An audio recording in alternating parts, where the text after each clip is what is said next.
Let's talk briefly about the file class. Basically, in this section, we're going to see how we can read and write to files and also read from the web. And for this, what you need to create or to do is create a file object, right? And we're going to see that, once you create the file object, we're going to see here, for example, like in this line, okay, like java.io.file. All right, and this is my file object, right? And this is basically an object from the file class. And then you create the object, and in this case, we're going to associate that with this picture, right? And we're going to talk about a couple of the things. First, the location of this picture, us.gif, is located in this folder, where this folder is going to be located in your workspace, in the folder in your workspace. Okay, so when you look here in Eclipse, you can see here that I have my workspace Java class files. Okay, and then if you look at my project file, the location of that, I'm gonna right click, go to properties. Okay, and you're gonna see that here, this is the location of, basically my project. Okay, so when you go into your workspace, right, in that path, you're gonna see that here I have my image folder, right? So if I double click on that, you're gonna see here that I have all my files. Okay, so the object that was created basically points to this image here, right? And you can see that this image has properties. Okay, so if you're gonna right click on that, you say here it has the size on the disk, when it was created, etc. So, right, so you carry all that information. Okay, so once you create your object, okay, my object file, then you can do a bunch of stuff with that. Okay, so if you go back to your textbook, you can see that all the properties from the file class are this one. So here you create your object. You can check if it exists or not, right? So this is a boolean. It will return either true or false. If you can read or write to it, if it's a folder or not.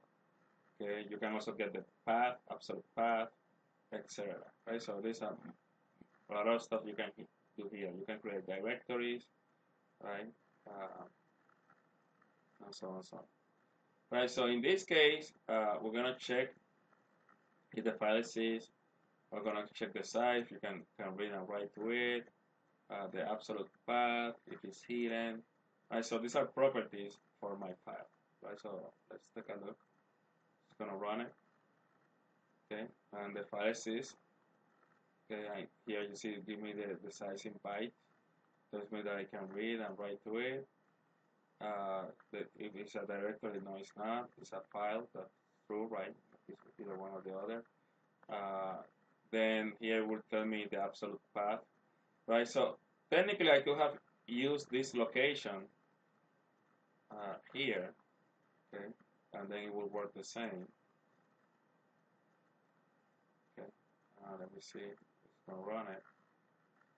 Whoop, it didn't like it. Okay. Right, but here this is an absolute path, right? And you don't want to use absolute path in here, right? Because also if you have different computers, then you're gonna get an error. You will not get the same location, right? So these are things that you have to watch for, right? You want to use relative path. Okay, so once you create the object, I mean, how do you can also read and write to it, right? So file either input and output. Let's see how we can write first, right? So when you write, you can see here we have the same kind of commands as we have with the system.out.print, same deal.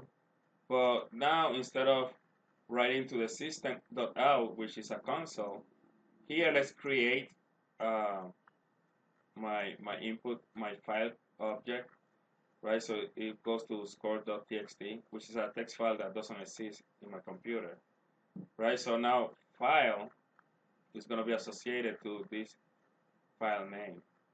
My main method might throw an input output exception, right? So I gotta have that in there because then if I get an error, I can catch it and then deal with it. Like my file doesn't exist or something like that. Okay. And then here, I create my string, right? So I can write to my file.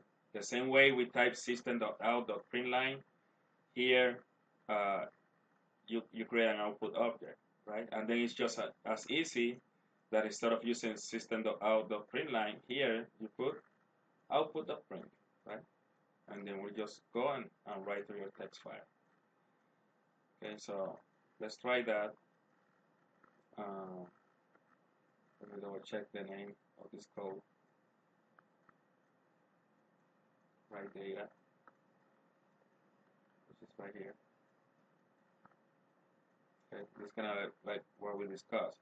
So in a nutshell, you create your file object. This is your file name. Here they check if the file exists, and then you can say file exists and exit. That way you don't overwrite to it, but you can. Then you create your stream, right? Basically, you're gonna open a door so you can write to that file, and then you just take your object created or your string created, and then you just output that, right? What I say is that in the past, if we do this, right, it works, but then it will go to your console, right? It will not go to the file. Okay, so let's just run that. Okay, you can see here that my display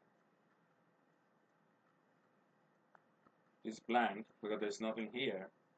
But if I go to my workspace, you can see that here I have my file, right? Scores, and then it will just, it will be there, right?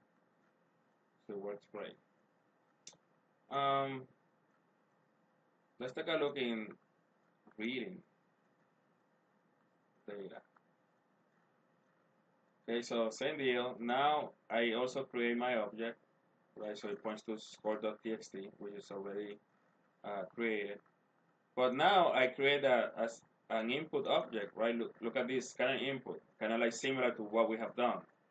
But now instead of having system.in, because we're not getting input from the keyboard anymore, now we're going to input from file, right? So this file points to the object that I just created, okay, here. And then once I open the string of input, technically I just read input in the same order that I wrote it, right? So in this case, I'm reading all characters, right? And then here you see the score is an integer. So input has next is just telling me that there is like something else in the buffer, right? So it kind of like checks that. So it's gonna read. Let me just get the text file.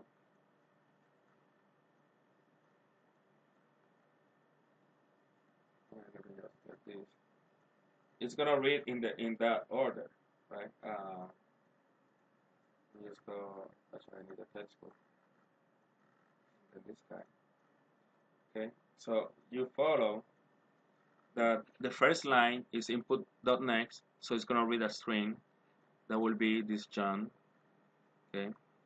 And then the space is pretty much like the delimiter, right? So it's gonna know that John ends here, and then the next word is also you can read it with next, right? So that will be the middle name, this guy, and then it will read Smith, right? Then it will be this guy, and then it comes an integer right here, this guy. If I change this to double, right, it might give me problems. And then I print those three lines, right? First name, middle name, last name, score. And then while input has next, then it will come back, and then it's gonna go input has next, yes, because here it knows that Eric comes next, so it's gonna return true, and then it will read Eric K Jones 85, and then print that, and then it will keep going and going and going. here once it's finished, then you need to close. Not like before, it was optional. In this case, it's mandatory, right? So you need to close your file, right? So when you read data, okay, pretty much, and you run this, right? It works great. John T. Smith, 9085. Let's make a change here.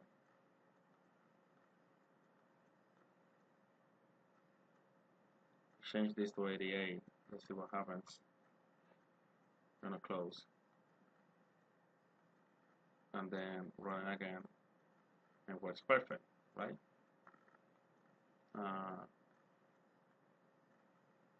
let's see. Let's try to get an error. I'm gonna put 88.3. Close that. Okay. Let's see what happens now. Yeah, we didn't like it, right? You see, input mismatch exception. You can handle this by putting a try if you want to, right? And then a try, and then just take care of the code, right?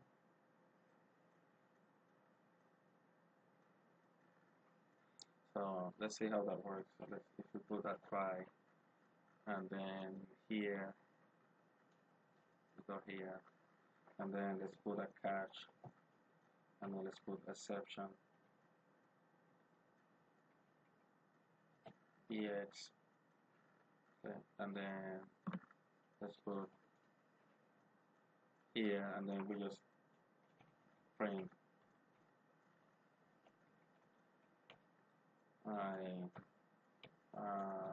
there is something wrong with the data, right? So here we're gonna try to catch this error, the error that it's gonna throw. Okay? And then here, you see, now it cached my error, right? It's a exception ex. It's the only error that I'm throwing here, but you can change this to input mismatch exception and then take care of your error. Okay. Last thing is reading from the web. It's kind of intuitive. It's kind of easy because now what you have to do,